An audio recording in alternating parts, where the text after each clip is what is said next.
The sky so far,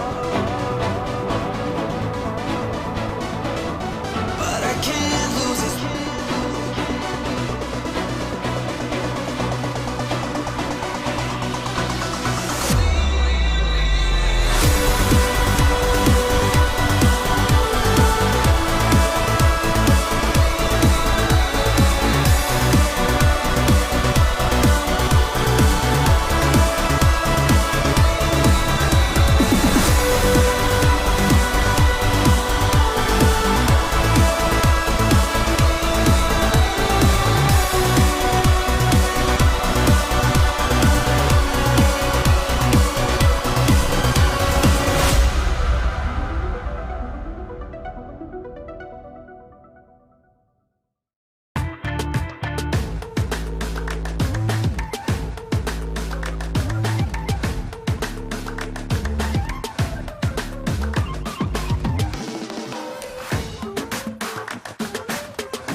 With the Butt Kicker Gamer 2, what you see and what you hear is what you feel.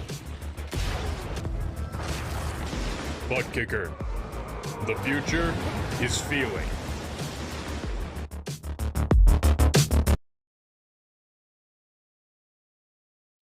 To be the best, one must beat the best. Ovals, road courses, the streets of iconic cities, race after race, the top sim racing IndyCar stars will battle it out.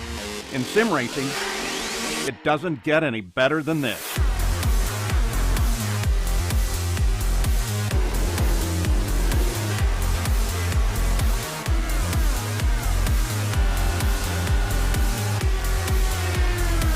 This is their battleground, for the checkered flag, for the glory, for the right to say they are the best.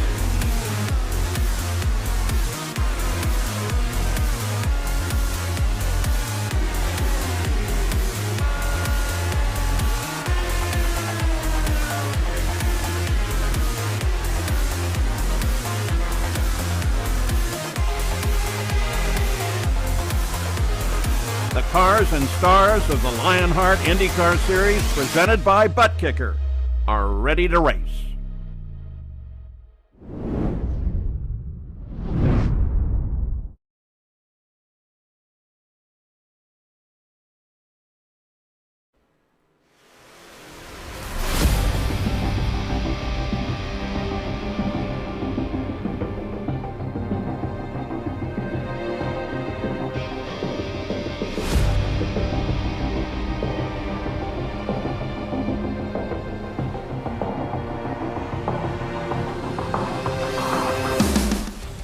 We've had 3 different winners to kick off the 2021 Lionheart IndyCar Series, but we head to upstate New York and the roller coaster known as Watkins Glen International. The championship favorites came out swinging with Adam Blocker and Sage Karam taking victories, but last time out it was an emotional victory for Jason Galvin as he stormed to the checkered flag at Phoenix. Now though, we head to a track where Sage Karam has taken victory in the last 2 years, and he looks to set Lionheart history here at the SimXperience Grand Prix of Watkins Glen, presented by Chris Fowler Racing. Hello and welcome back to RaceSpot TV and continued coverage of the Lionheart Racing Series powered by HyperX, makers of premier gaming gear like the legendary ultra-comfortable Cloud line of gaming headsets. Whatever you play, however you play, HyperX knows we're all gamers. For more information on HyperX products, visit hyperxgaming.com and don't forget to use the promo code Lionheart15, that's LIONHRT15 for 15% off all orders. My name is Arjuna Kankipati. I'm joined by Justin Prince, as always, for today's coverage. TV cameras are provided to us by Istvan Ballo and TrackCams22.com, with additional car cameras provided by RaceSpot's own Tyler Maxson. You can follow along with live timing and scoring by heading on over to timing71.org to follow your favorite team and drivers in the real and virtual worlds of motorsport. Let's dive straight into our pre-show presented by Buttkicker. And Justin, back to the road courses we go, in a race where strategy is going to be crucial because two tire compounds as always, but really it's the fuel that we need to consider. Absolutely, it's expected to be a two-stopper on the gas, but the interesting mark is going to be how those stints go for these drivers today. The most they can go is about 14 laps on a stint expected for today's race. And for some drivers, it's going to be intriguing on how they divide up when they use the various tire compounds and when they elect to come in for either their first or second stops, whether they try to divide it up evenly, whether they try and go as long as they can, or whether they try and mix things up for the second stop or even the first stop. There's so many different ways drivers can take this race, Arjuna, and this is going to be an interesting one as a result in regards to that strategy with our second road course race of the season. And only 4 rounds into a very long championship, stretches into the months of December. And our second road course, we saw Karam dominate the streets of Long Beach, but I don't think it's going to be so easy. We saw Joshua Chin really push him 12 months ago here in the second closest Lionheart history. But an important race here because I think the most sort of a NASCAR-style road track, and I mean that, and it's going to produce the most type of draft type of racing, Justin. Mid-Ohio, the next Indy GP. They're a lot more tight and technical. This is an opportunity for, I think, some new faces to rise to the top. Yeah, many different drivers seem to succeed here, whether it's in the Retro Series or whether it's in the IndyCar Series. Mike Rasmus is one of the drivers I'm looking at, for example, who's been lightning quick here as a result of some of the draft. Brian Otis in the Retro Series, always very quick here. And you can't count on drivers like Henry Bennett, like Connor Harrington, who look very comfortable here today. All those drivers have been lightning quick throughout testing. All those drivers have been lightning quick throughout final practices, throughout the day today. All those drivers could migrate their way to the front here in this one. Let's take a look at the driver standings 3 rounds in. It is Adam Blocker on his quest for a 4th consecutive championship here with a slight advantage over Connor Harrington. Only 3 rookies, but Jason Brophy, Henry Bennett, Lionel Callisto, they're names to watch out for. And as mentioned, Sage Karam, who had to miss out last time at Phoenix, Justin, because of some real-world commitments, returns today, and he needs victory to really punch his ticket back into the top 10. Yeah, he is very deep in the field in terms of the points, all the way in the back half of the top 20 with just 72 total points. You can see how important those points are if you need to get yourself in the top 10. So for Karam, it's going to be important to make sure he executes the strategy right from the get-go. And he's talked about before at Long Beach, for example, how he likes the reds. I wouldn't be surprised to see him run on those reds earlier and try and run away if he can get some good qualifying position. But when it comes to this championship fight, many different drivers have been battling for consistency. Joshua Chin had bad luck at Long Beach, for example. Jason Brophy, not the best driver on the road courses. Some of those drivers are going to really shuffle today in the standings. These standings presented by Buttkicker. A quick look at the team standings, as always presented by HyperX. A private label, Team Hype, have really started this season off well. Almost 80 points clear of the rest of the field. You can see a good fight between Graphics Esports, LPM, Sim Racing, Merch Esports, and Synergy Racing. And in fact, 3 through 8 separated only by 30 points. That will be something that we want to watch out for. Now we'll make our way over into the Rookie Championship here, presented by Buttkicker as well. This is the one where I'm really interested in. You've got Brophy versus Bennett, but then some very interesting names as well. Luis Gonzalez Nunez, for example, Justin, who has not really enjoyed the most auspicious of starts to his Lionheart racing career. Yeah, at Phoenix, I can remember a couple times where he got into some trouble, especially with that big incident where he lost his back wing, then crashed into turns 1 and 2. He's going to be looking for a bit of redemption, to say the very least, tonight. But this is also a chance for a pick-me-up, I think, for drivers like Rasmus, because he's always been known, especially in the road course, to be deceptively strong, even with the stock car racing background as well as his open wheel racing background. It's going to be intriguing, though, I think, what happens at the top of the standings here with Henry Bennett, known for being so good on road courses, where he didn't have the best of races at Long Beach.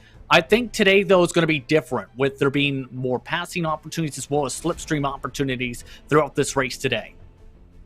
And so those are our championships. Quick look at the series details. As always, presented by Minus 273, the premier name in karting gloves. Their industry-leading gloves are super lightweight and durable, made of a breathable poly spandex. Whether you're a kart or a sim racer, Minus 273 gives you the control to reach victory lane. For more information on Minus 273's full line of gloves and apparel, visit minus273.biz, and don't forget to use the promo code minus273LHRS15 for 15% off all orders. A custom fix setup, Justin. Talking to some of the drivers in the build-up to this race, sounds like it might be a little bit tight, and at a track like this especially, we're taking a look right now at the outer loop, a very long sweeping right-hander which almost works in effect like an oval corner, if you ask me. Those in-car tools, they'll be crucial over the course of these 14-lap runs. Extremely crucial, because for several drivers, been watching along with them, they've been struggling with the push on the corner apex off, it seems, around this racetrack for today. So they're definitely going to have to utilize the weight jacker and try and utilize their various tools to make sure they get proper rotation if they want to keep up the pace and want to stay up towards the front. So we'll have to see who's the best at making sure they adapt to that and who's got the experience and preparation put in to know when they have to use which adjustments at what time at what parts of the racetrack. And so this is our 8th trip to upstate New York in 9 years of LIS. I mean, 1 year we did come to the Cup configuration, which of course the NASCAR Cup Series comes and races at. That was a very quick race. The average speed was 144.460 miles an hour, but last time we came here 12 months ago, 141.304 gives you an indication of just how strong this field is in the road courses. And Pole has won all but one race here, Justin, but with strategy being so important, I think Karam's quest for a third consecutive victory here is not going to be as easy as it was 12 months ago. Yeah, especially with the tire compounds, but keep in mind, Karam's always been very dominant on the road courses, especially when it comes to the invitations as well as this series, so it's going to be interesting how things play out. It was talked about by Blocker in the last race. He focused a lot on the points itself for the championship in the early stages. Does he try and fight Karam this race? Do we see Otis qualify well in this race and be one of the contenders early on? Do we see Joshua Chin show similar speed to Season 8? It's all going to be interesting on how this plays out. There's different ways this race could play out, and it all depends on track position, track position, track position. It's going to be difficult to try and move your way through the field for the back half. You want to qualify up in the front if you want a chance to win. And qualifying underway. Aaron Morgan on provisional pole. He's been very quick on some of these road courses. Let's talk a bit about this one in particular, though, Justin. A very unique layout. Down the hill you plunge into the first corner, rise up through the S's into the bus stop chicane, then you work your way into the boot section. First through the toe, then in through the heel, back onto this track. Final two corners, very quick, very easy to get wrong, and across the start-finish line for a very quick lap time, just under 1 minute 30 seconds. And the best passing opportunities for drivers today going to be that run potentially towards the inner loop for those daring, but as well potentially inside the boot. Many different drivers make mistakes going through that outer loop in towards the chute before heading their way towards toe. Several drivers did that in the retro race, if you think back a couple weeks ago, for example, in that section. So expect a lot of drivers to be able to utilize some of their tools and be able to utilize some of the mistakes in that section. The best opportunities as well, though, going to be run up to the 90 as well today down that front straightaway. And so with 4 minutes left in qualifying, let's see if we can jump on board maybe for an onboard lap here. It's Joshua Chin, 1,000th quicker than the 48 car Aaron Morgan. Let's jump on board, though, with the series champion as he works his way down into turn 1, braking just before the 100-meter board, all the way to the inside curb. You can run out wide and build your momentum up through the S's, minimize the distance that you travel. Because already upwards of 260 kilometers an hour is Adam Blocker the last time around, 127.094, 1.5 tenths clear of the number 93 car. flying his way down into the bus stop, braking just at the marshal post on the left-hand side, down through the gears, as Ryan Otis now up into provisional second, 8 thousandths between the 1 and the 95. The qualifying times very much close between the top 10 as Adam Blocker down in through the chute. Uses a bit of the inside curve. Don't know if that's necessarily the best line. Wonderful look here as you'll climb up this braking zone. You can brake a bit deeper and use the fact that you're climbing up the hill and do the same thing, getting the power down. But we will have to watch out for cars spinning out of the toe. It's a very easy thing to do with 700 brake horsepower in the Stellara IR18 as Adam Blocker now in through the final couple of corners for rejoining up this left-hand hairpin. You want to avoid clipping that inside curve, but you can also unsettle yourself in a multitude of other ways. But in through this final corner, it will be all about trying to just get as much momentum. Oh, he clips the inside curve. That's not necessarily the best. Hits the wall as well. Not going to be the best lap time for him. And Joshua Chin here has gone to provisional pole, Justin.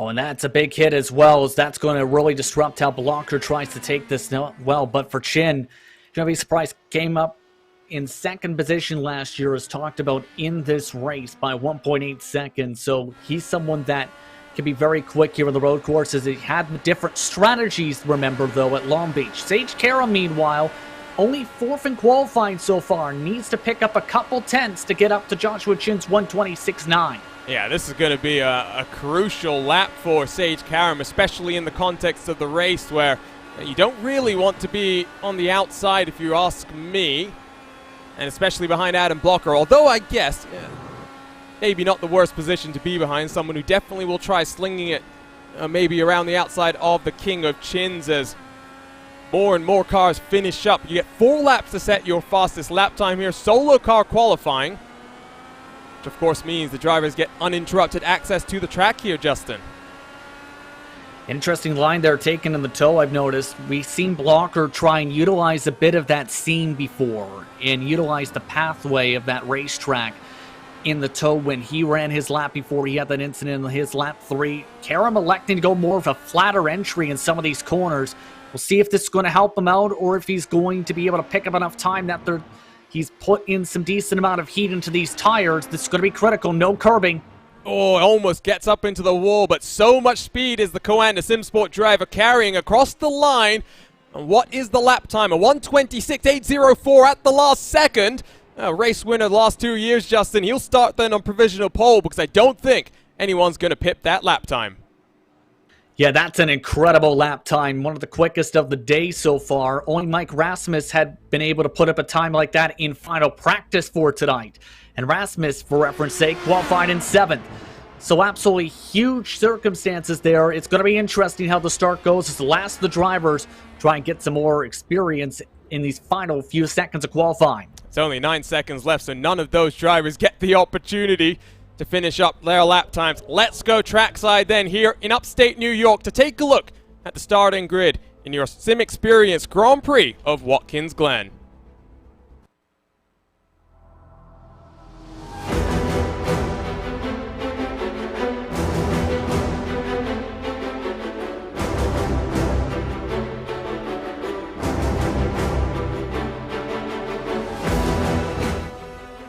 And on pole position, he returns to the Lionheart IndyCar Series with victory on his mind. A 126.804, and the number 2 car starts at the front of the field. Joshua Chin will line up on the outside then in the 93. Watch out for him to maybe employ some fuel-saving strategy. He is an expert in that art from the endurance racing side as well. Adam Blocker then will be on the inside of row number 2, defending series champion, and alongside him, the Lionheart Retro Series champion, Ryan Otis. Connor Harrington on the inside of row 3. Aaron Morgan, very quick here today, will line up on the outside of row 3.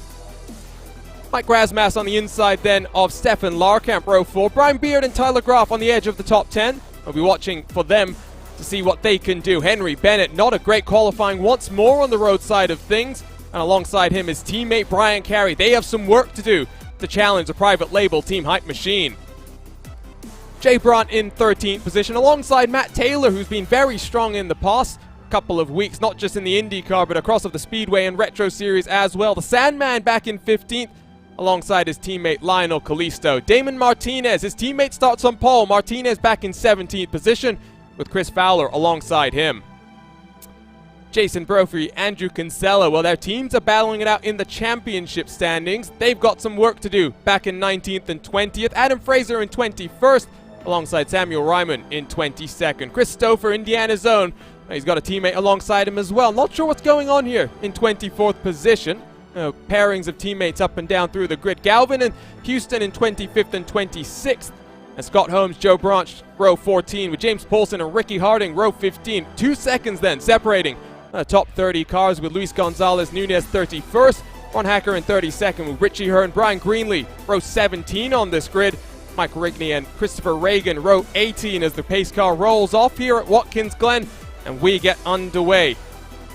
We have a number of onboard cameras to take a look at, so let's walk you through them on this long pace lap. First up, it's Brian Beard, and he's got the HyperX on board. Whatever you play, however you play, HyperX knows we're all gamers, and HyperX is always ready to game. Ryan Otis has the SimXperience onboard camera. SimXperience, makers of the ActiveForce Pro V2 direct drive steering system. For more information, visit SimXperience.com. Aaron Morgan has the Graphics Esports onboard. World-class design from the real world to virtual. Visit GraphicsEsports.com. Chris Fowler has the Chris Fowler Racing onboard camera today. Join Chris Fowler on his sim racing journey through his live streams. Visit Fowler Racing on Twitch. And of course, not just those 4 cars. Benefit of being on the virtual iRacing service, we get the onboard looks with every single car in this field. Long formation lap, Justin. It means I'm going to get your predictions here. Interesting call on strategy. No one in the top 10 elects to start on the reds, but Henry Bennett and Brian Carey, row 6 on this grid. They start on the black mark tires. They'll be looking to maybe run a little bit long. The transition point is expected to be about lap number 7, but when the blacks maybe start to pick up the pace. I'm curious what you think. Which strategy will come out on top? It's going to be an interesting question, and I know a lot of the drivers at Long Beach were able to make the reds work when they started off on that strategy and then pull away. So I think that's looking like the better potential call, but the difference isn't too major, though, Arjuna. We were talking about this before the race between the reds and the blacks, so it's going to be interesting how Henry Bennett especially can make this work on the blacks to see if he can try and push longer here.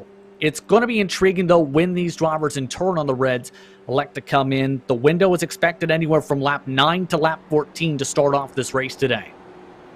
And of course, we've seen a couple of races be marred by cautions. No worry about that today, Justin. That might mean as well that it gives a little bit more flexibility in terms of that fuel window, which we talked about slightly earlier on. Absolutely. So we might see drivers go for that 14 lap stint, for example, may then try and divide it up evenly. We may see drivers elect to take a short stint early on, then push it hard with the blacks, say, in the second stint.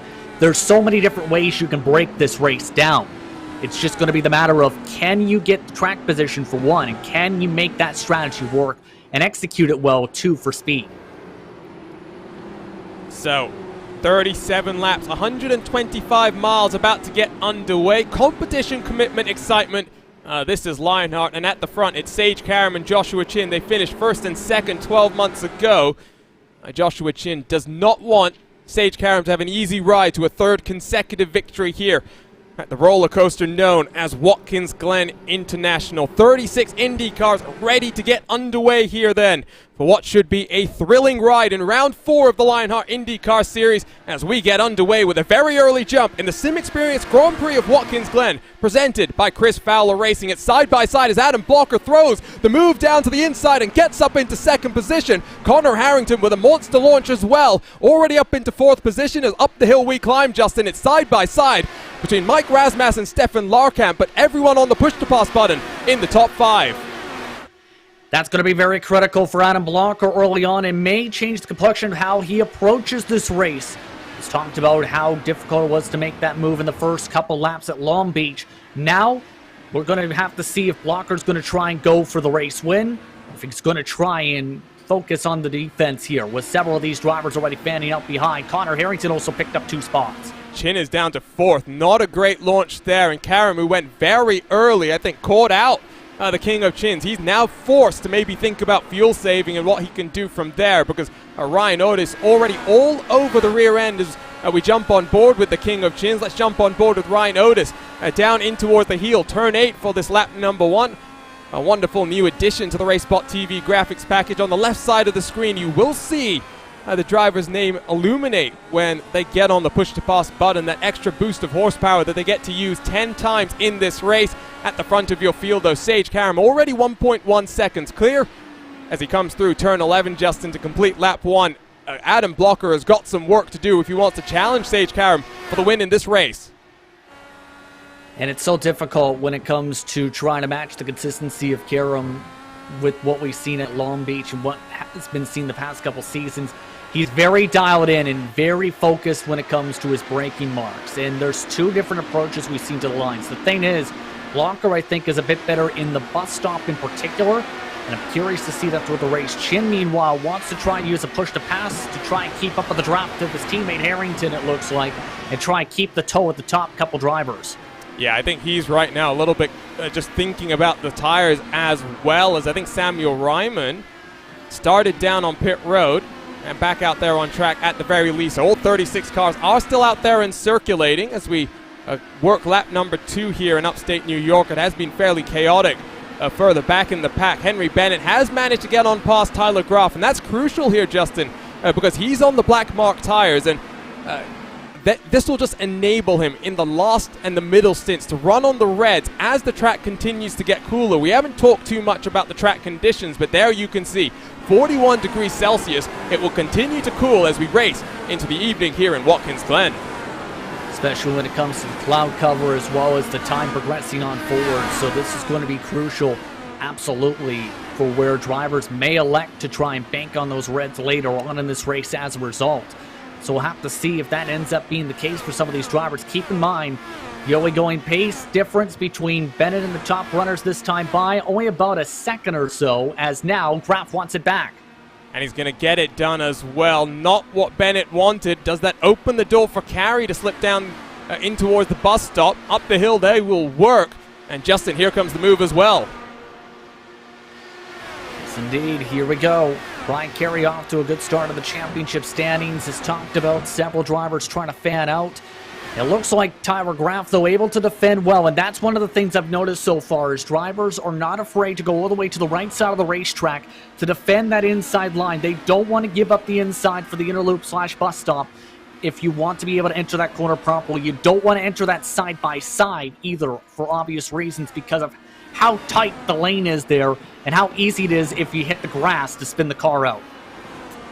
Indeed. We'll jump further back in your pack. You can see so many cars that it sometimes just causes our computers to stutter a little bit, so we apologize for any brief technical issues. They should all be resolved as well. But look at this action as Andrew Kinsella on back has a queue of cars that are stacked up. It's side by side as Ricky Harding slips a move down the inside of Matt Houston. Reds versus blacks in terms of the tires.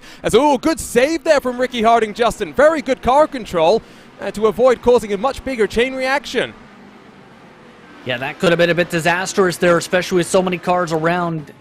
And for the Retro Series, incidents in this section of the racetrack were fairly big. You can see Ricky Hardin had got a great corner exit. That set him up for the side-by-side in the first place here.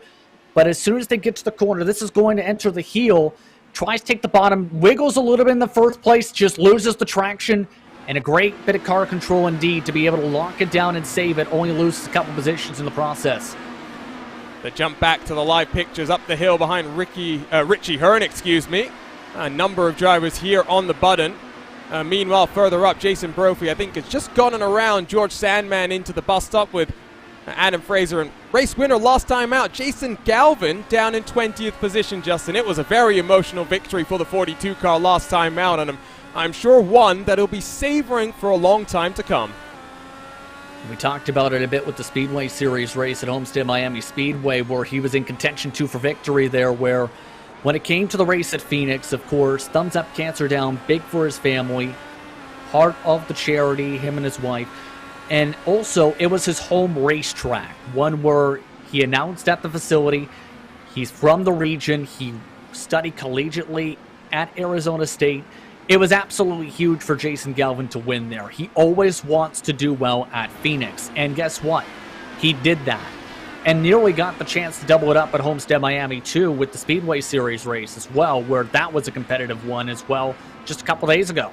Oh, that was awesome. I mean, you had side-by-side coming to the white flag. Just unfortunate contact between Chris Stouffer and Jason Galvin, of course, very magnanimous, both of them in their comments after the race, and I'm sure we'll see them back out on track in a couple of weeks' time, wheel to wheel, I'm sure. Aaron Morgan, by the way, was on the button, up the hill in his 48 machine, trying to close on the Lionheart Retro Series champion Ryan Otis, who is focusing on this IndyCar championship, has been making some guest appearances in the Retro Series, but some incredible stuff back in the pack, Justin. I can't even unpick the number of moves that I'm seeing. 23rd on back. It's James Paulson, Chris Fowler, Matt Houston, Richie Hearn, and Ricky Harding. These are some very fun names. I don't know necessarily how close they are willing to race right now. Yeah, right now, one of the main difficult parts when it comes to packs like this is a bit of the aero push, but at the same time, road course racing can be so very technical when it comes to where you hit your marks, how you hit the brakes, how you use the weight jacker, how you save the car like that again. Stuff like that to make sure you properly get yourself running around this racetrack. You make any little mistake here, it can cost you a ton of time. And one of the main key words, Arjuna, is confidence. That is always explained when it comes to the top racers, how you run these types of tracks. You don't have the confidence to hit the corners, then you struggle. You need to be able to put in that work to gain that confidence and gain that confidence to hit said marks around the circuit. As here we go in the back. Very confident is Richie Hearn, trying to sling it down the inside into turn one. Neither of these drivers on the button, and both of them on the primary tires. Less grip, but should last them slightly longer, or reaching that transition point as well. Side by side up the hill. I think the former Indy 500 competitor Richie Hearn should be able to get down the inside as they work down into the bus stop chicane. And the 70 machine up into 25th position, as here comes Luis Gonzalez Nunez as well. Thinks better of it.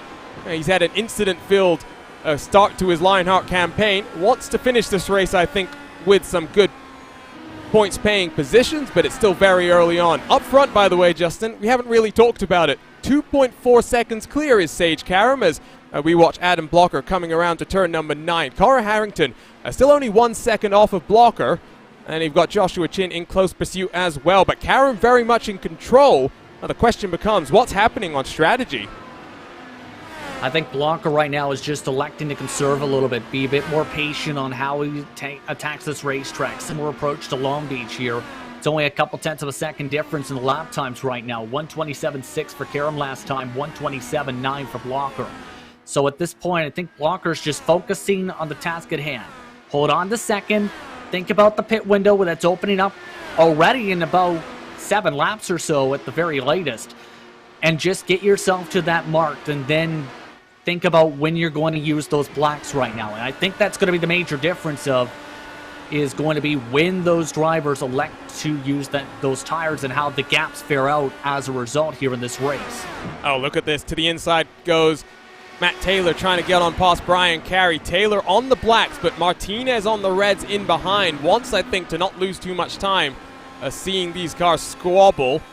Still the highest placed of the black mark tires, Justin, in 11th position.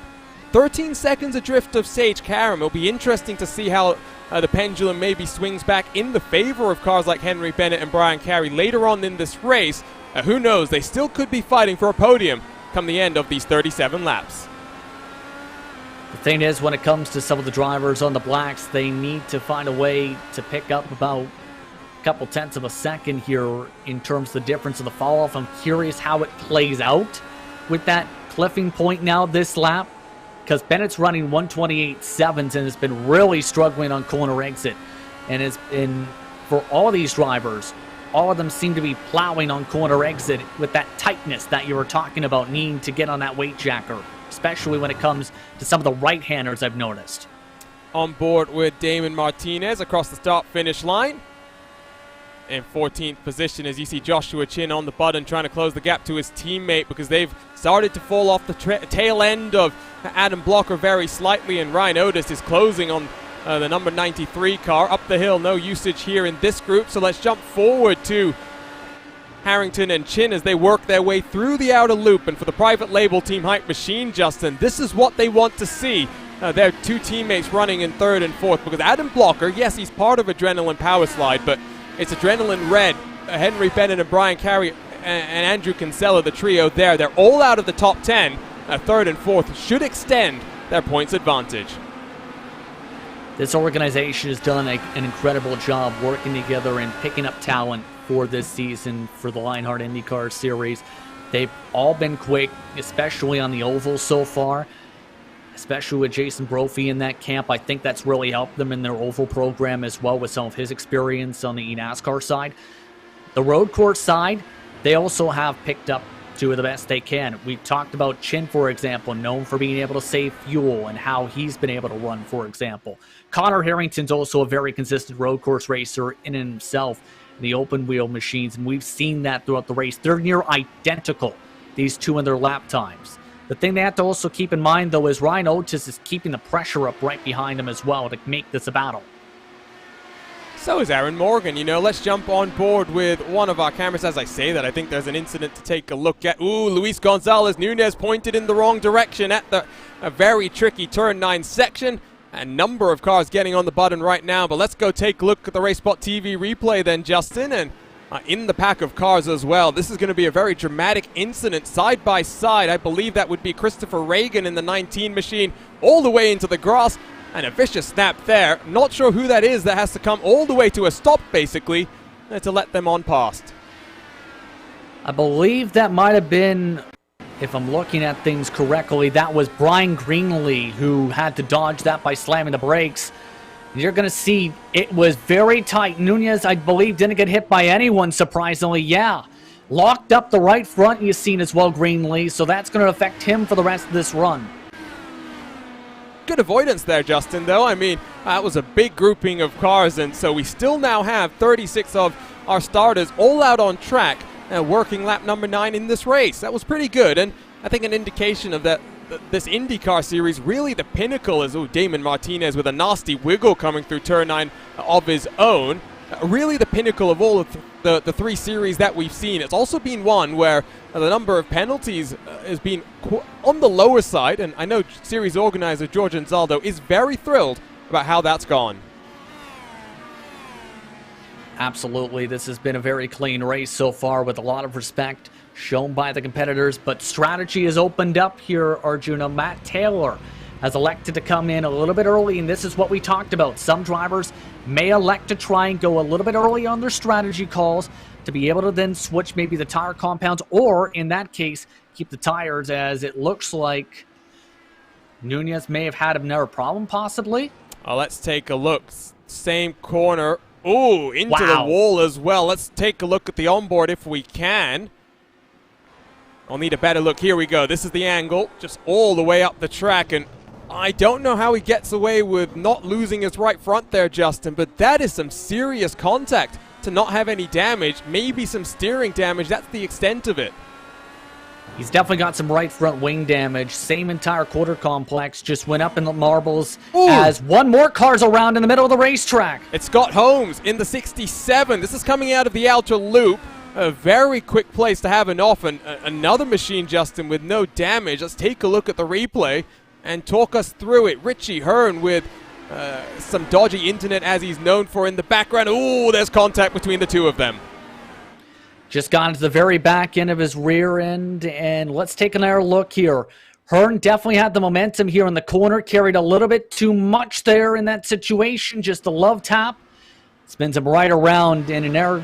Good job by all those competitors going to the left side to be able to avoid him, be able to get out of the way of harm's way. Meanwhile, the race leader still continuing to stay on the racetrack. It's 3.6 seconds clear as well. That is a healthy advantage for Sage Karam. It's starting to get to the point, Justin, where strategy can only do so much. I mean, if you can gain 7 seconds in the pit cycle, that's wonderful, but we're, tickling being done with almost halfway through this race, and Adam Blocker is 4 seconds adrift from Sage Karam right now. Yeah, that's going to be where you're just hoping for a mistake or traffic to hold up Karam if it gets to that point at this rate, because Karam, he's starting to fall off. But the problem is that short run's pace is so dominant from Karam, from that real experience. And look at that push to pass with the circle. He's only used one, if I'm reading that correctly, so far, too. He's done this on raw talent. He has. I'm loving the telestrator. Always must have it ready to go as across the start-finish line to complete lap 11. Sage Karam searching for his third consecutive victory. It was a closer one 12 months ago as Joshua Chin really did push Karam all the way to the end. I tell you what, this is a good opportunity to talk about Karam in a bit more detail, Justin. SimXperience driver profile, 33 starts, 15 top 10s, 14 top 5s, 8 wins and 6 poles as well. He started his career on a road course at Phillip Island, the land down under, one of my favorite tracks to bring a Dallara IR18 to, but took his first victory at this very track 3 years ago, excuse me. And keep in mind that win total is also 6th all-time in the IndyCar series for victories entering today's race, and he's slowly moving his way towards what is a very illustrious club of double-digit winners. Just 5 of them in the history of the IndyCar series. Blocker, Wright, Guerin, Vincent, and Kinsella are those drivers. So, with how he's been faring, there's a chance he can get number 9 tonight. As long as he stays out of trouble here is the key part.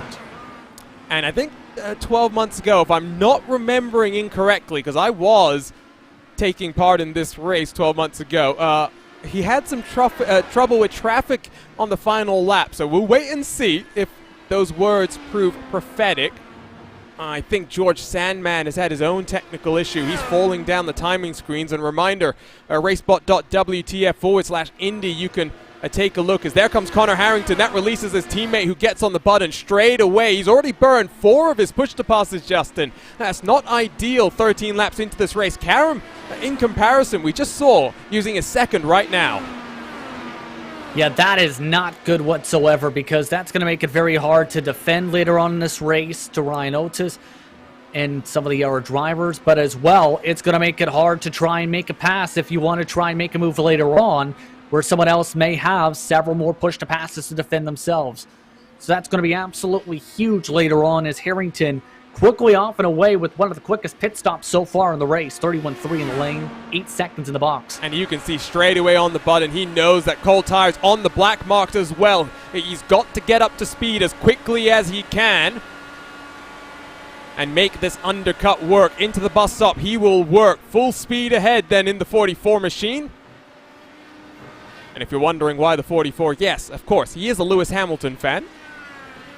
People can have multiple interests. Here's Ryan Otis on the tail of Joshua Chin. In a good position is the Lionheart Retro Series champion. Couple of replays, I think, to take a look at, but we'll have to wait and get to them in just a bit of time because we are midway through the pit cycle. Don't want to turn our eyes away because here comes Sage Karam down onto pit road, lap 13. I would think Adam Blocker stays out, and indeed, lap 14. For the defending series champion, the king of chins, known for fuel saving, Justin, but here he comes as well. Likely coming in match right now, a decent entry for both of those drivers, all those drivers in fact. Give credit to Aaron Morgan, he's also held on to the top 6 throughout this entire run. He's been having a stellar 2021 in Lionheart competition, also in for this pit stop sequence. But it's going to be interesting how Blocker now fares here. He's already on the button, and you can just see how much he's pushing to the bus stop. There was a time in practice tonight, Arjuna, where he went off in the grass and had to go full lock to try and save the car in front of a whole heap of traffic.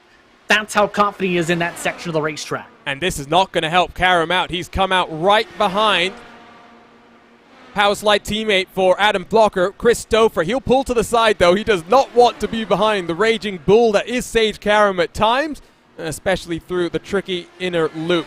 Update from race control, Justin. We've got a penalty. It's the number 70 car. Drive-through penalty for avoidable contact. That's Richie Hearn then in the pink and black Dallara IR18.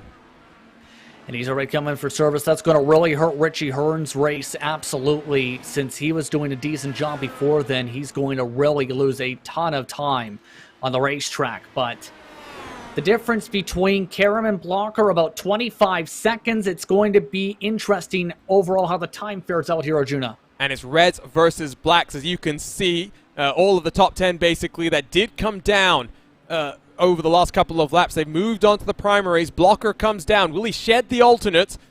Will he put on a second set? You would have to think that the wise thing to do would be to get the black mark tires right now on the car. 38 degrees Celsius and continuing to drop. And in a shorter stint at the end, you'd have to assume red mark tires would be the preference. There goes Sage Karam back into the lead as Adam Blocker off of the jacks and off into the race once more. Here comes Connor Harrington. Is he going to be slightly closer on the warmer tires off of pit road? The gap's still 1.5 seconds, so not ideal.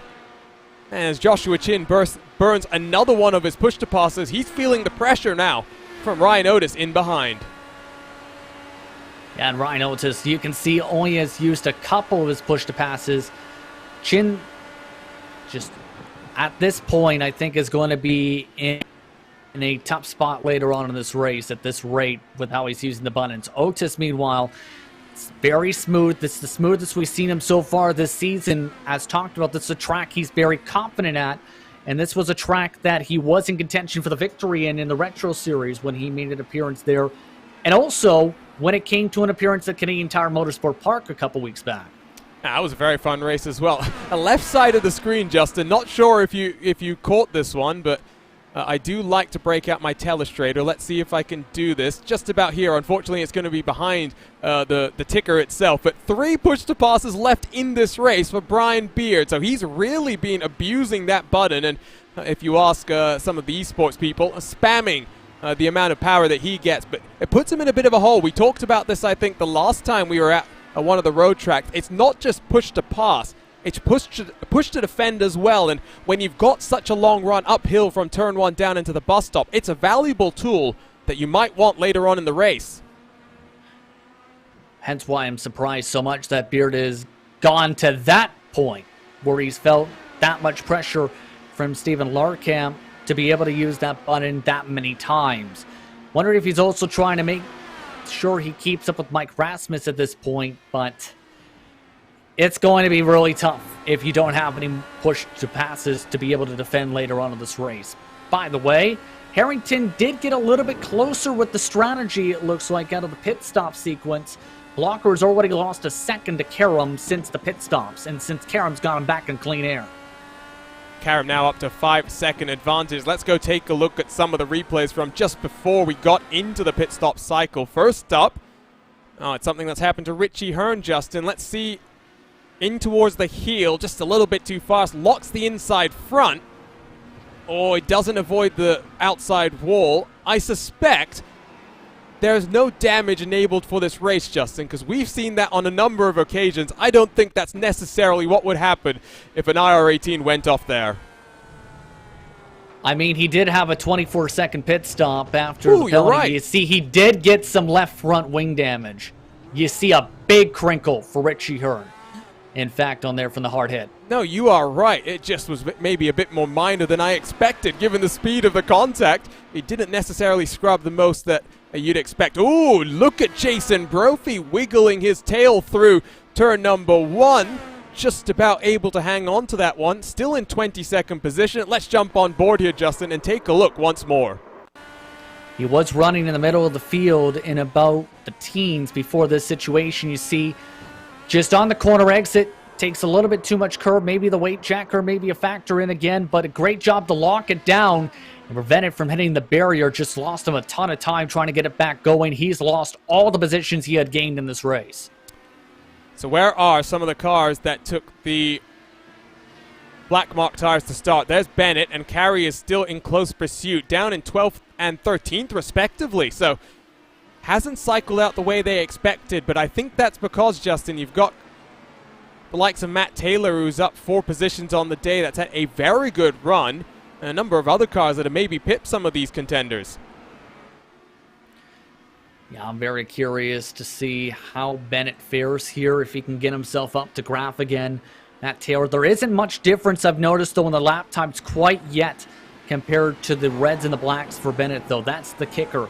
So that's the tough part here, where there's that minimal difference. It's just the wonder of, can Bennett pick up the pace and find that little extra bit of speed here this run? Now, especially with some of the aero wash that might come to factor in when you're so close, like this, for example, to some of these cars. Especially coming through this penultimate corner, very difficult to try and build yourself and get that momentum down into turn one. It's Adam Fraser who's defending from Andrew Kinsella, up 5 and 3 respectively.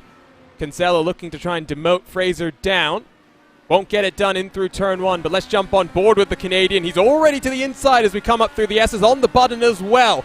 As they go side by side, the 17 won't fight that one off. But here comes George Sandman as well, Justin. And guess what? He's on the button as well.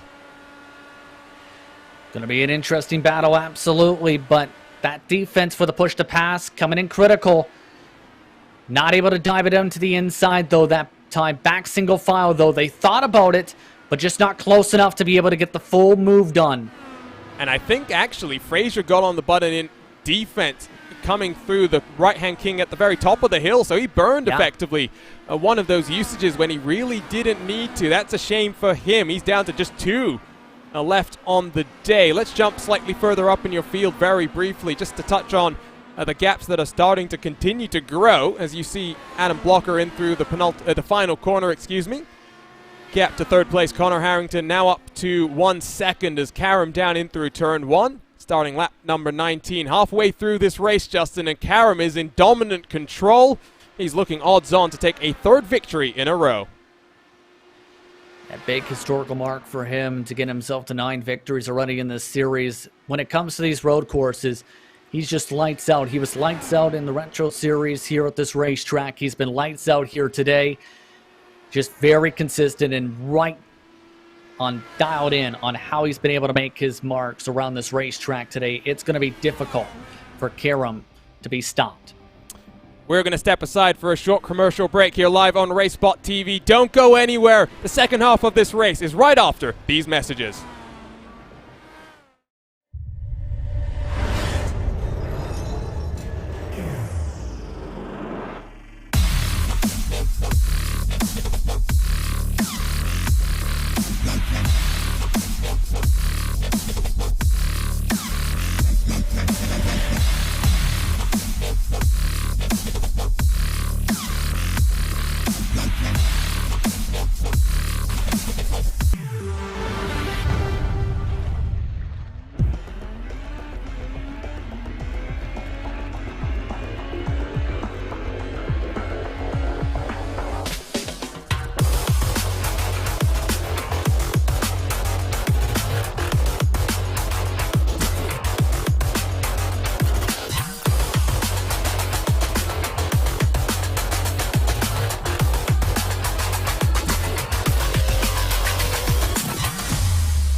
Things are eating up here in upstate New York as we're back live here on RaceSpot TV from the SimXperience Grand Prix of Watkins Glen. Look at this wonderful 3-car fight on the edge of the top 10 with Tyler Groff, Henry Bennett, and Brian Carey doing battle. But guess what? It's Sage Karam domination once more, and my name is Arjuna Kankipati. Alongside is Justin Prince. A bit more of a calm race than we expected, but it very much is Sage Karam domination, 6.5 seconds clear. You will see a little bit of a gaggle here forming for second on back. Yeah, Harrington's been able to slowly but surely reel back in Blocker throughout all this, as well as Joshua Chin. Keep in mind, But the push to pass has been the talking point throughout this race. Chin among those who have been very aggressive to try and utilize the push to pass to keep up that. They've been able to break away from the toe of Ryan Oates and Aaron Morgan as a result. It's going to be interesting if Blocker can keep on defending here on these blacks as these drivers now slowly but surely approach the next pit stop window in the next couple laps. Working lap 21 with a roughly 14-lap stint, but of course a bit more flexibility given in a 37-lap race. You can't effectively do this on just a single stop, and it does mean that you can be a bit more flexible, and I don't think we've necessarily seen that flexibility come out from some of the contenders further up, but the likes of Matt Taylor, Justin, have used that to their advantage. One of the biggest movers in the top 10. He's up 4 positions into 10th right now.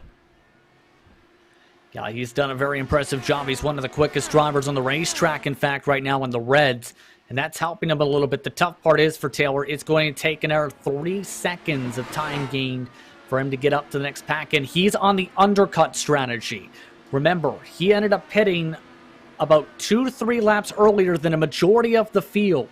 So that's going to mean he's going to be offset here by that significant margin. He is approaching his window to pit for the next stop in the next couple laps here, coming up to 15 to go. Wouldn't be surprised to see him down in 2 laps time then, as you saw Joshua Chin burning 1 more of his push to passes. He's down to just 4 left on the day. Don't know how many more he will need, though, because it is looking very difficult to pass, Justin. We did hear some comments from drivers coming in that it was a bit pushy, a bit understeery in effect. It means it's difficult to run close, especially at a track like this where the average speed last year upwards of 140 miles an hour. Yeah, and that's obviously being seen through all of this, especially with the aero wash, too, which adds in to all that tightness, Arjuna, and that's the tough part, is trying to manage the tires enough to be able to pounce and take advantage, because if it was more on the looser side, you might have drivers, though, on the very edge to where they might snap loose. So it's the tough balancing act of being a builder when it comes to a setup where you have to be able to also adjust as a driver to the driving style required. Very much so. Let's take a look, by the way, at a Racebot TV replay.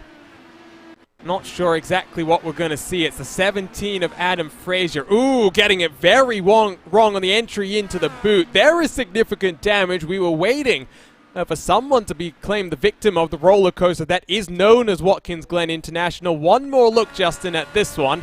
It just gets the braking a little bit wrong. Car snaps around on him, and right front gone, and has to tow his way back down onto pit road.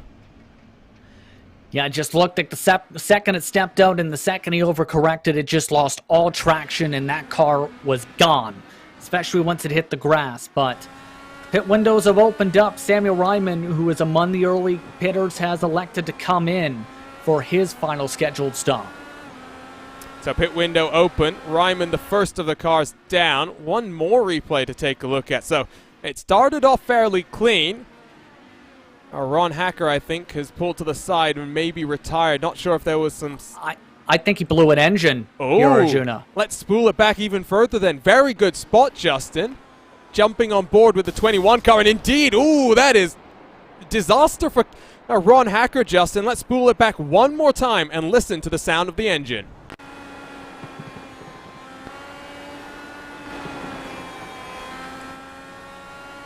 And so talk us through this one, Justin, as we listen to these sounds coming down in through the chute. He's just going to shift down, I think, by mistake, and not sure if the engine was just in that optimal range to blow the engine.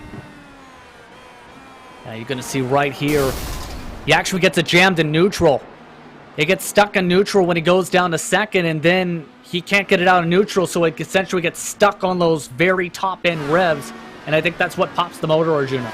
That is a shame as well. He was not having a terrible day, very much using the attrition. Sounds like then 2 cars retired out of our 36 starters. Still 34 out there on track with 30 of them on the lead lap. Lap traffic will increasingly become a factor. Here is Sage Karam working his way down into the heel. Justin, relatively clean air in front of him. But like I said, he's got a couple of cars coming up in front. There's Tony Shawun, who I think has had a small issue of his own. Excuse me, Scott Holmes. He's had a subsequent issue. Keep on board with Karam here. Scott Holmes is towed back to pit road. And that could have been scary a little bit there to see a car stop to the side of the racetrack. Curious to see what happened to him, as I believe he, massively cooked the corner, and when he overcorrected, just bobbled into the grass and sheared off the left side pod of his car and damaged that car. Now that's what I expected to happen to Richie Hearn. Oh, look at the extent of the damage as well. Very quickly realizes, get out of the way of the race leader, Sage Karam. I think very grateful as to what happened there, Justin. Let's pick up live coverage once more. Sage Karam on the button up the hill. I think he's got the message. This is an important part of the run now. He's got to get the fast laps done before he comes down onto pit road. He can come down any time as well. He's running half a second quicker than many of these drivers, as several of them have elected to come in. Beard, Graf, Kalisto, this time by, have elected to come in for an earlier stop. And we've seen how powerful some of these decisions can be to gain you about a second or so on the racetrack. The fall-off has reached about 1.1 to 1.5 seconds at the very end of the run compared to the start of the run. Watch this merge off of pit road. How close is it between Galvin and Brian Beard? Beard down to just one push to pass left in the last 13 laps or so of this race. Beard should hold track position, but now on the black mark tires. Talking about the weather, Justin, down to 37 degrees Celsius. Not as cool as maybe we expected, but still got plenty of time left in this race. We could see the track temperatures drop by another 5 degrees, really making those red mark tires very powerful as Sage Karam makes his way down onto pit road. And that's going to make things very interesting in terms of those temperatures. But the thing is as well, with the higher the speeds, the more temperature potentially for the engine, Arjuna. And that was a talking point for some of the drivers on the series Discord as well throughout the week, that around this stint onward, drivers were reporting very hot engine temperatures. So that's going to be something to keep an eye on throughout the rest of this race to see if drivers can keep their engines cool too. So Karam off of pit road, no fuss there, excuse me. 7.9 stationary. Cycles back into 8th position. And with 12 to go here in Watkins Glen as he searches for a third consecutive victory. Adam Blocker now net race leader as Jason Brophy, the next car down onto the pit road. Joshua Chin has cycled out right behind Chris Stouffer. Not for the first time does Stouffer have to deal with cars getting themselves back up to racing speed. Stouffer, though, not willing to let King of Chins by that easily. Of course, this time on the red mark tires as well, so I think that might be playing somewhat of a factor here. Is down into the bus stop as well. Brian Beard, Jason Galvin, and Matt Taylor side by side. As Galvin, race winner 1 week ago, Justin says, no thank you, I'll let you go through. Smart decision there to make sure you don't make the contact there, but you can see Galvin's been very conservative on the push to passes, as well as Adam Blocker, it seems. Both 7 apiece remaining as Harrington's ducked in. Blocker can go an extra couple laps here. He can still go to about 8 laps to go on the gas. Aaron Morgan, Ryan Otis, they're both down on pit road as well. It's been a fairly solitary race for the 95 and the 48, but this is the important lap then for Adam Blocker. What can he do in terms of Harrington and Chin? Chin, of course, will have lost a little bit of time to Chris Stouffer, who he's still stuck behind. There comes Stouffer down onto pit road. There comes Harrington out of his box as well. I think he should just about cover off his teammate. His teammate, though, already up to speed. Harrington gets on the button up the hill. And plenty of clear air between the two teammates. Harrington looking good then for a podium position here today. Adam Blocker last time around a 1:28.040. That is not necessarily the quickest lap time, Justin, but is very consistent, and that's what's more important this late in the run. Yeah, that consistency to be able to hit your marks, be able to properly get the lap times together, that's all very critical if you want a shot to be able to run well with these types of races at this point. And the interesting thing is going to be if Blocker comes in this time, it's just a 21-second advantage over him and Karam at the moment. Looks like he is going to duck in. So here we go, splits the end of this race a little bit more evenly. 14 laps to start, 12 this time. It'll be 10 laps to complete this race. Long wait as he gets down into his box. Sage Karam will cycle through. Let's pick up the two private label Team Hype teammates. There's Harrington, 1 second clear of his teammate as Karam on the button across the start-finish line. Will cycle back into the race lead, looking good for his third victory in a row. Blocker then off the jacks. Slightly slower pit stop than you might have expected, but he will still hold into second position, Justin. Crucially, 7 push-to-passes left to go, and it won't be about passing, it will be about defending. Already on the button, as all 4 of the top 4 illuminate on the timing screen. How about all top 6 make it top 7 or so on the push-to-pass to try and push on forward? Excuse me, Justin, did you just see that debris that went scampering through into the bus stop chicane? I think I might have seen that possibly, and not sure who it was off of.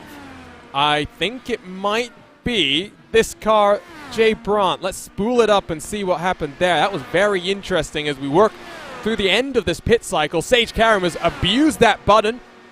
Is down to 1 left. No, it wasn't Jay Braun. It might have been the car in front who was Richie Hearn, so it was probably just a technical issue. Hearn lives in rural Nevada, so he's fortunate at times to have sufficient internet quality to go racing on the iRacing service, Justin. A testament to the hard work that the team does behind the scenes to engineer this wonderful simulation.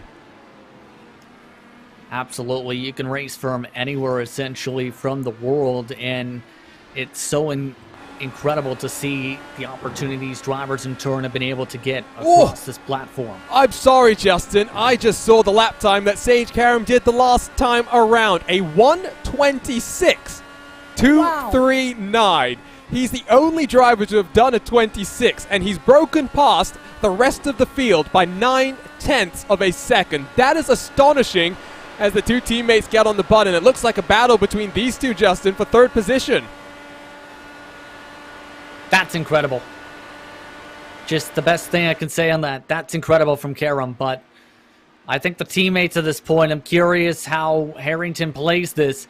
And they have reeled in Blocker. Blocker has actually lost about 3 seconds in the past couple laps here that he had on that advantage over these two. I think just trying to get the tires up to temperature, Justin, at this point in time. Crucially, left side of your screen, once more, we can show you the push-to-pass numbers.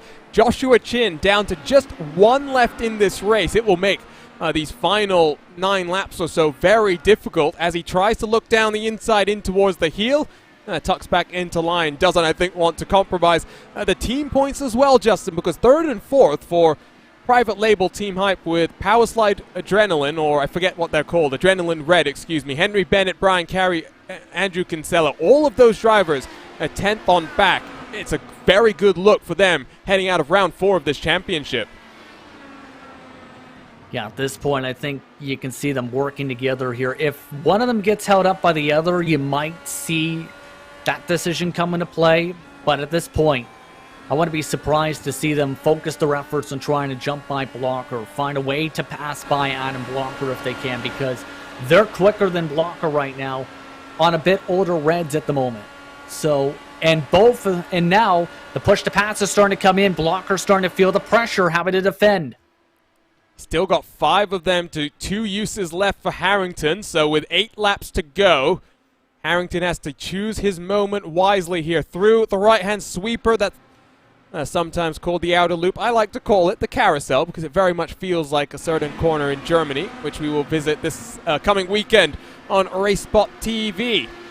Down, though, into the toe. Gap between these 3 cars, 1.2 seconds, as they now find themselves 8.6 behind the race leader. For those in the YouTube chat that are wondering, Justin, they're asking about what happened to Karam on that lap to really propel him to be 9/10 quicker than anyone. I think it was a bit of push-to-pass usage there. I don't know how many times he used it, but 1, 2, or 3. How about all of them?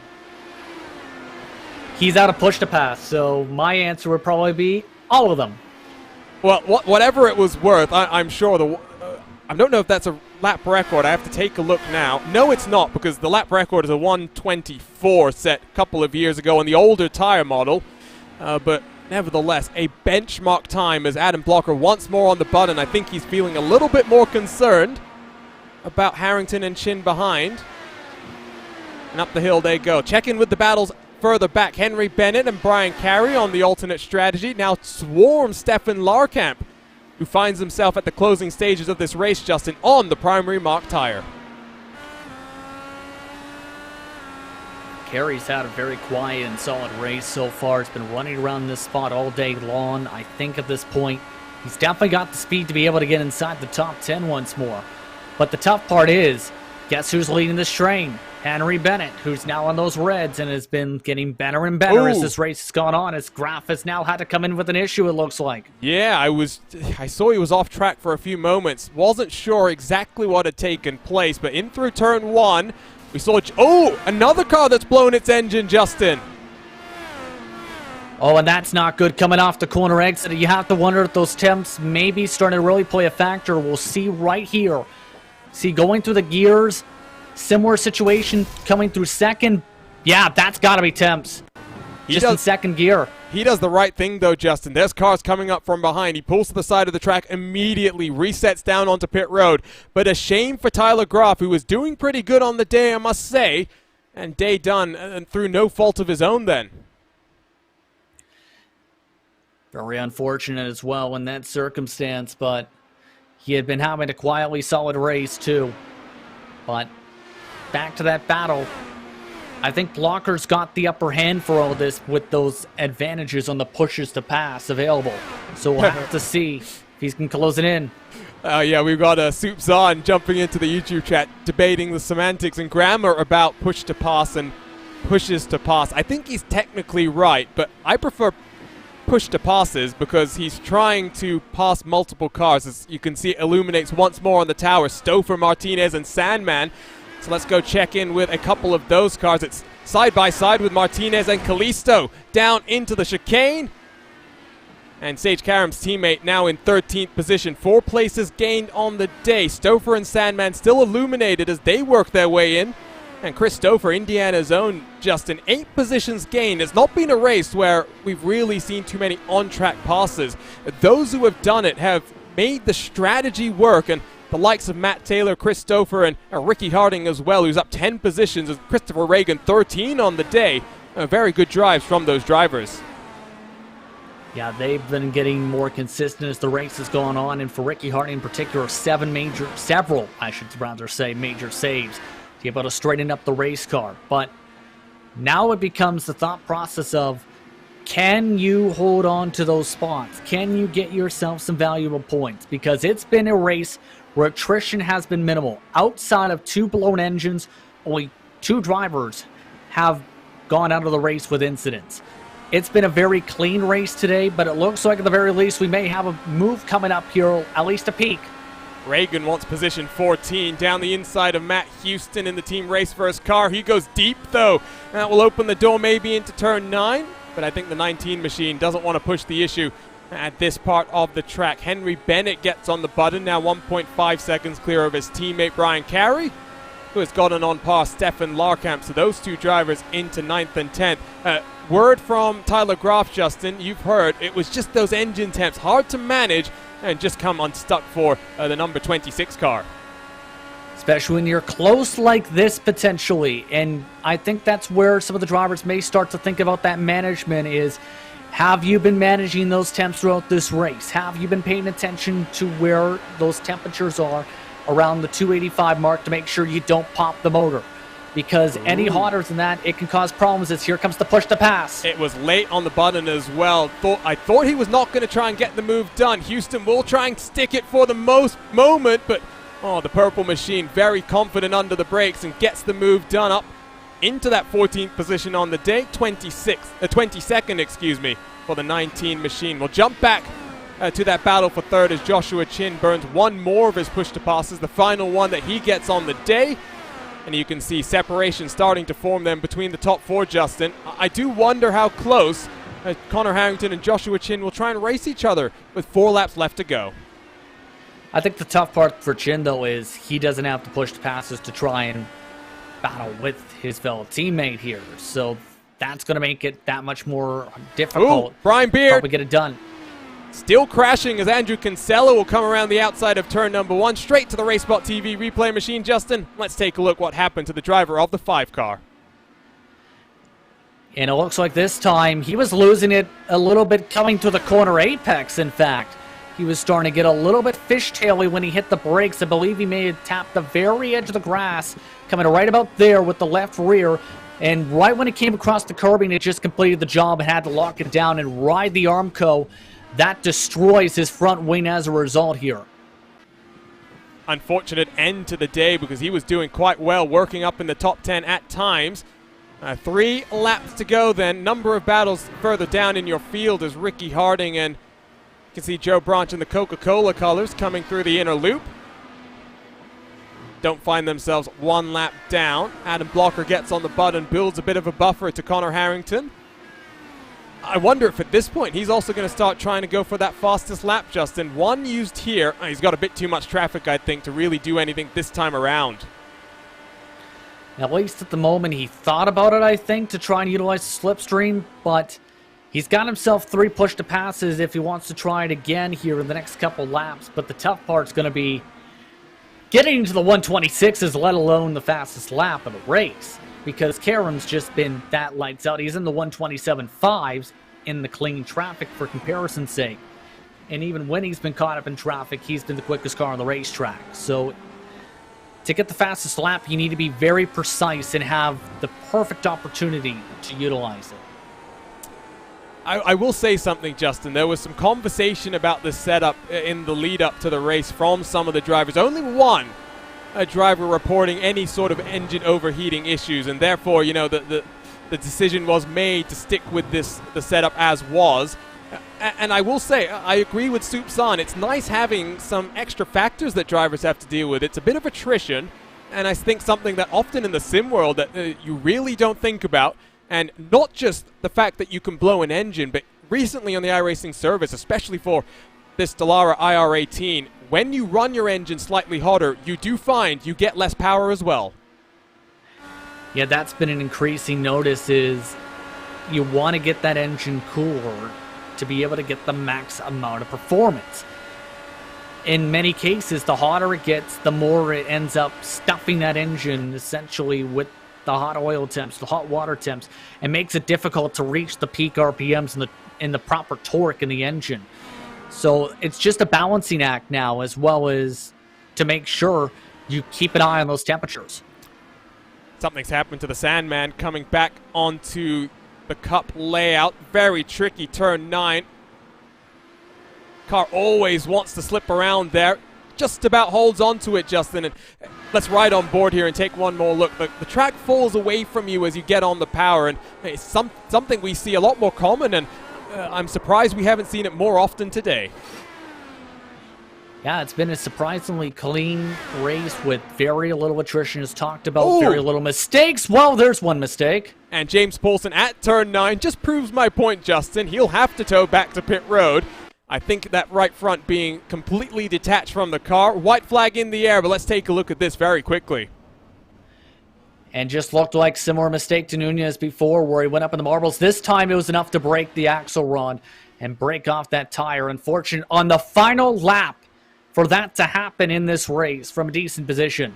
A heartbreak. I mean, he was another car doing fairly well. Qualified down the field in a 29th position.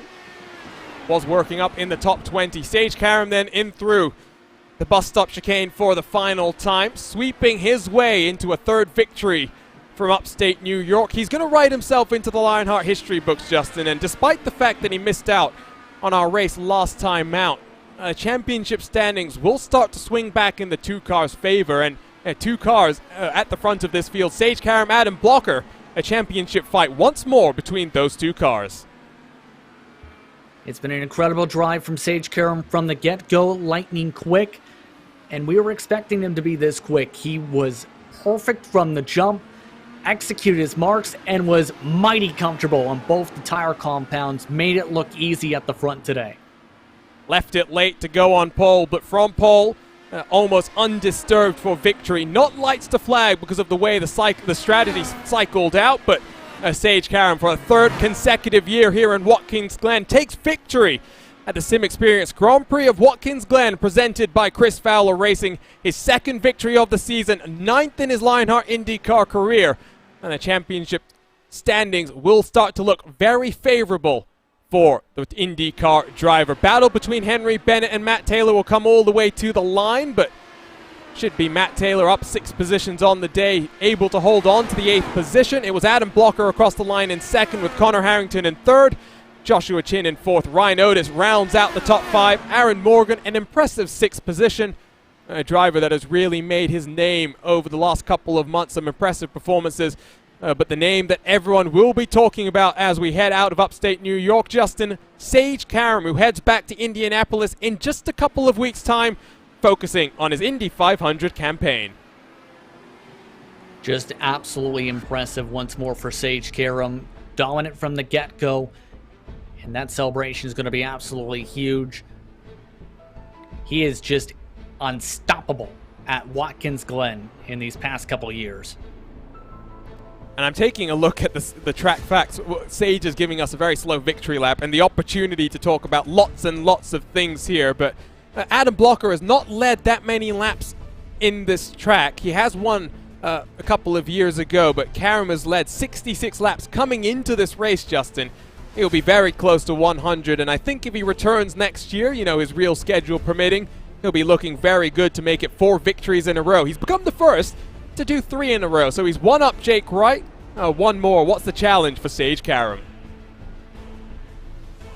I think right now the main focal point is, can he get himself in the championship conversation fully?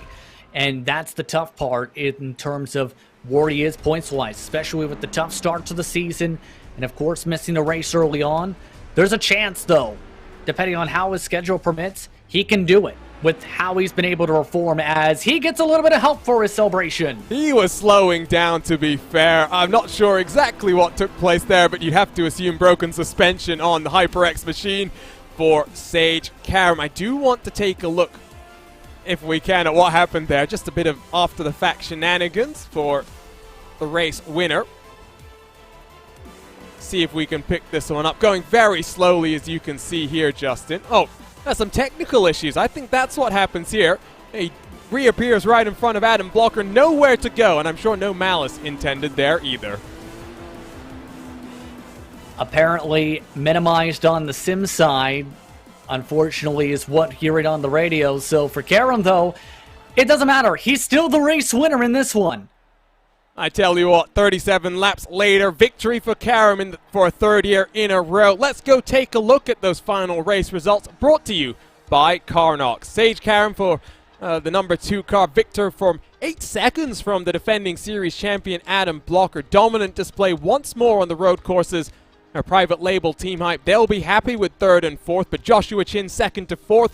His teammate Connor Harrington pips him then for a podium position here from Watkins Glen. The Lionheart Retro Series champion Ryan Otis across the line to complete the top 5, with Aaron Morgan staying where he qualified. Top 6 finish for him. Very impressive drive for the Graphics LPM driver. He's joined by his teammate Mike Razmas, who finishes in 7th position. Matt Taylor in 8th, up 6 positions on the day. Henry Bennett and Brian Carey make it 2 of the Adrenaline Motorsports Reds cars in the top 10 as they fight with private label Team Hype. Stefan Larkamp 11th, Damon Martinez in 12th. Lots of finishes on the lead lap, which is always good to see. Lionel Kalisto, Chris Dofer beating out Andrew Kinsella. I'm sure Chris Dofer will be quite happy with that one. The Sandman, who we thought at one point might have had some technical issues, recovers to 16th, with Brian Beard in 17th.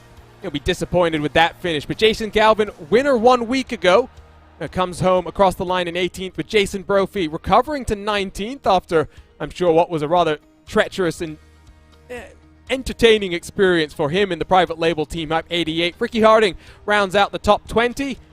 Christopher Reagan, Joe Branch, Matt Houston, Samuel Ryman, final cars on the lead lap, with Chris Fowler, Brian Greenlee, Tony Schowen, Jay Brandt, Richie Hearn, and Mike Rigney rounding out the top 30. And then our final 6 cars, Luis Gonzalez, Nunez, James Paulson, Tyler Groff. A couple of cars retiring earlier in the race, Scott Holmes, Ron Hacker, and Adam Fraser.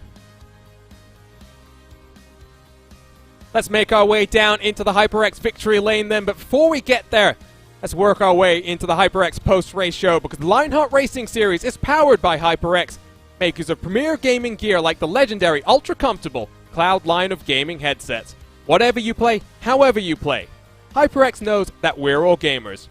For more information on HyperX products, visit hyperxgaming.com and don't forget to use the promo code Lionheart15, that's LIONHRT15 for 15% off all orders.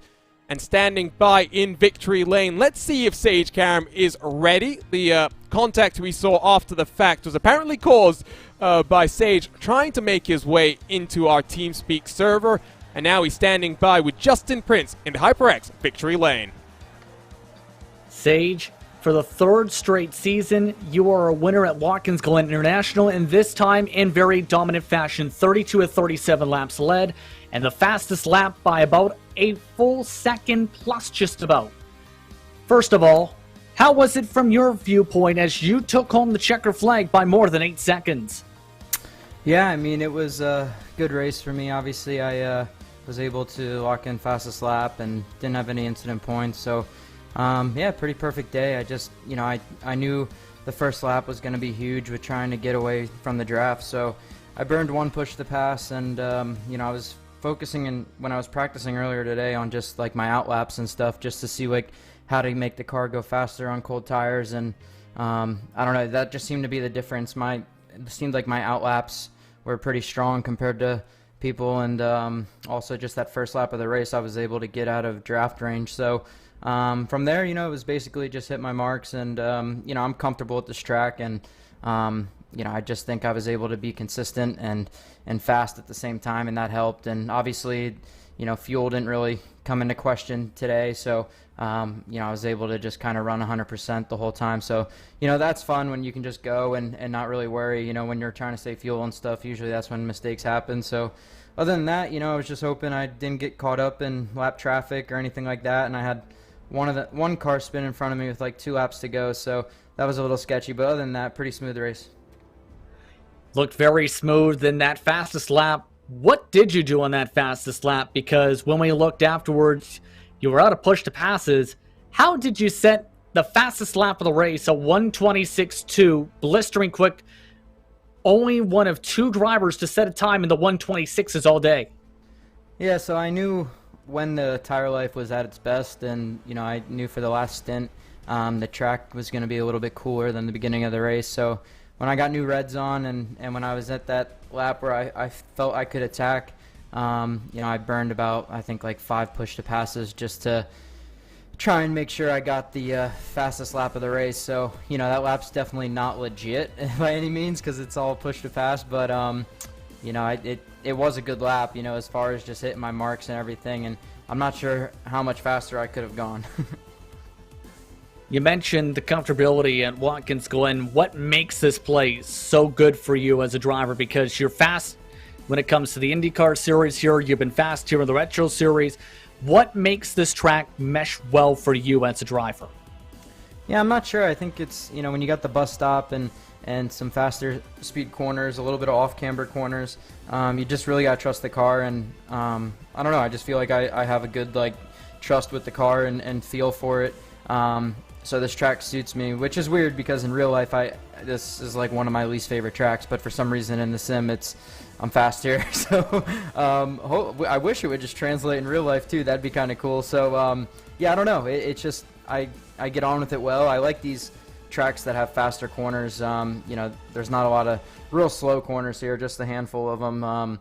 So like a track like this and like Mosport or something, those are tracks that I've always enjoyed and have done well at. Thank you very much for the time, Sage. Congratulations on the victory. Yep, thank you guys.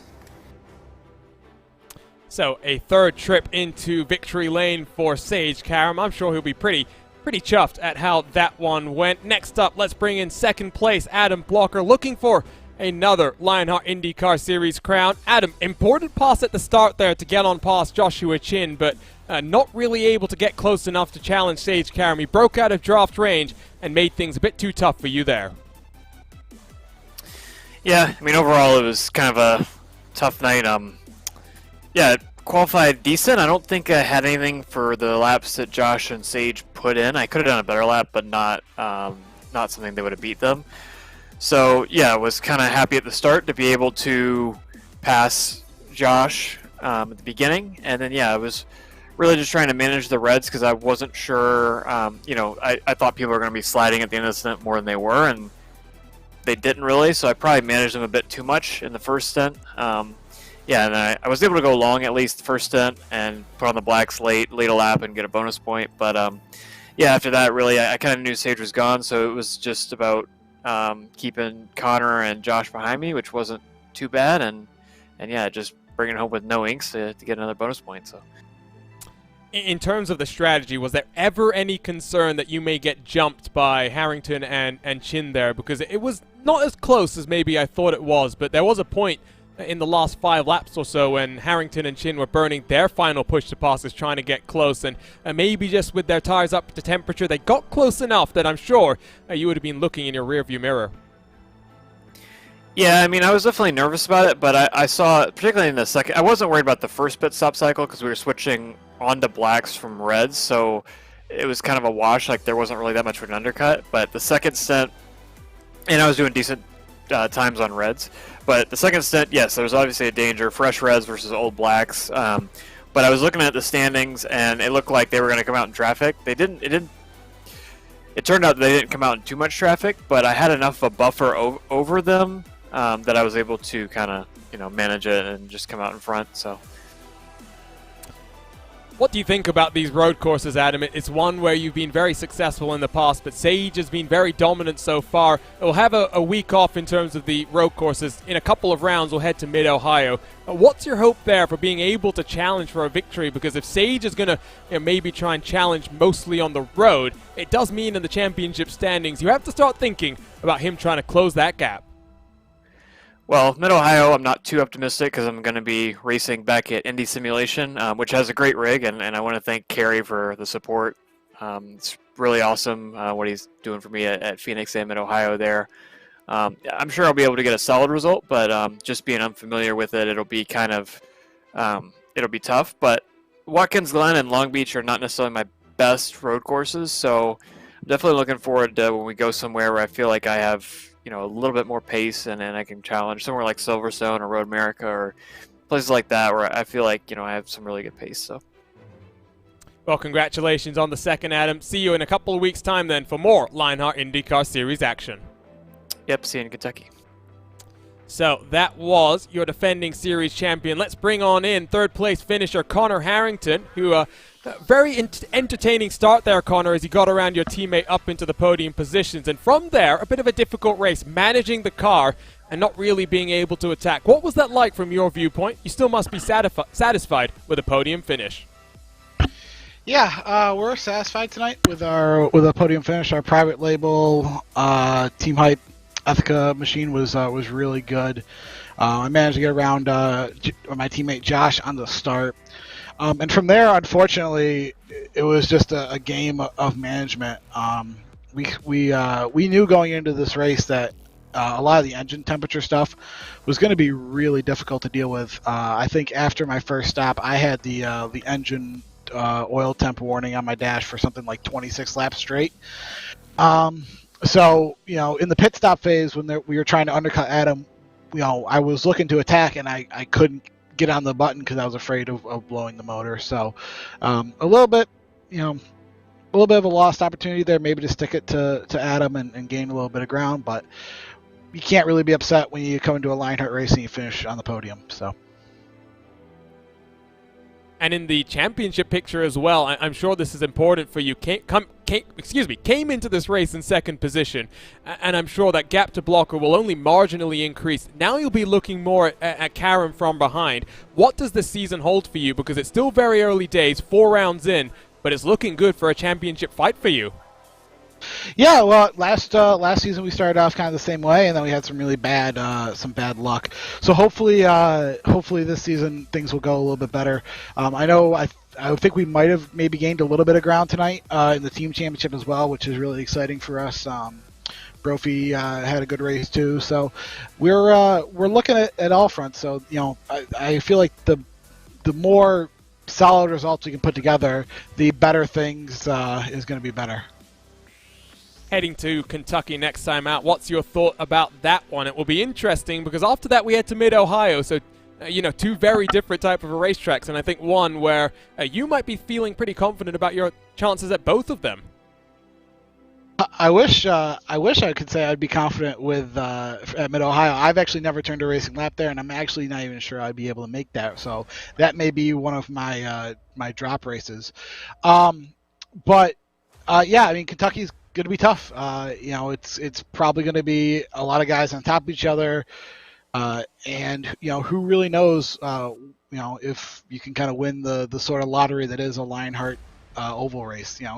There's a lot of weird things that can happen, so we just want to put ourselves in the right place to take advantage when the opportunities come to us. Well, Connor, congratulations on the podium. See you in a couple of weeks' time then from Kentucky for what I'm sure should be a very entertaining race. Yep, have a good night. Thanks, guys. Impressive day then for the private label Team Hype Machine. 3rd and 4th should extend the championship gap, especially with Adrenaline Motorsports Red struggling. Justin, we will return in a couple of weeks' time from Kentucky. 2 races in May. Mid-Ohio very much different as well. We are getting word that the race results that we showed just a few moments ago are very unofficial. It sounds like a few drivers forgot that they had to use both tire compounds. That is very critical to remember, because for this type of racing, you have to be able to dial in your strategy. You have to be able to be on the ball for that type of stuff. That's going to be major, to say the very least, for some of these drivers. But when it comes to Kentucky, it's going to be an interesting race, because it's a track that's known for its interesting racing. It's a track known for its interesting lines, and as well as for one of the most difficult turn 3s of auto racing. So it's going to be where drivers are going to have a lot of speed carried around, but I think a lot of decent passes and battling around that circuit. And I just want to get your thoughts here, Justin. We're 4 rounds into this now, and I think Sage might have honestly had a pretty good chance of saying that he'd had 3 victories on the season if he hadn't missed the last race from Phoenix. What do you think the championship hopes look like for him? Because Adam Blocker's looking strong as well. Harrington always is a strong contender. If he can keep this form up, we might have a 3-way fight for the championship this year. I think Karam's definitely still got a shot if he can keep up the consistency he's shown in the past few races. If he can perform and stay out of trouble, he's definitely a factor. But the interesting mark is going to be how things fare out for the rest of the drivers in turn, because Blocker's going to have to keep things up. We've seen him have to navigate through some of the traffic in recent weeks, for example. In other words, I think it's still a wide-open championship. It's very early on to tell, but at least some of your favorites are coming into complexion. And like you said, long road all the way into December, and Auto Club are Lionheart Racing Series finales there. Not just the IndyCars, but the Speedway and the Retro Series as well. But it's time to say goodbye, at least for now. Still got many more rounds in this championship yet to come. Before we say goodbye, let's say thank you to some of the names that make the Lionheart Racing Series possible. First up, it's Butt Kicker. For sim racers, the Butt Kicker Gamer 2 or Simulation Kit as the missing driver-to-car connection, providing more realism to your sessions. By accurately responding to in-game audio, you can feel the track like never before, providing increased vehicle handling and faster lap times. Are you ready for the most immersive experience in sim racing? For more information, visit thebuttkicker.com, and don't forget to use the promo code LION2021 for 20% off all orders. The Lionheart Racing Series is powered by HyperX, makers of premier gaming gear like the legendary ultra-comfortable Cloud line of gaming headsets. Whatever you play, however you play, HyperX knows we're all gamers. For more information on HyperX products, visit hyperxgaming.com, and don't forget to use the promo code Lionheart15, that's LIONHRT15, for 15% off all orders. SimXperience.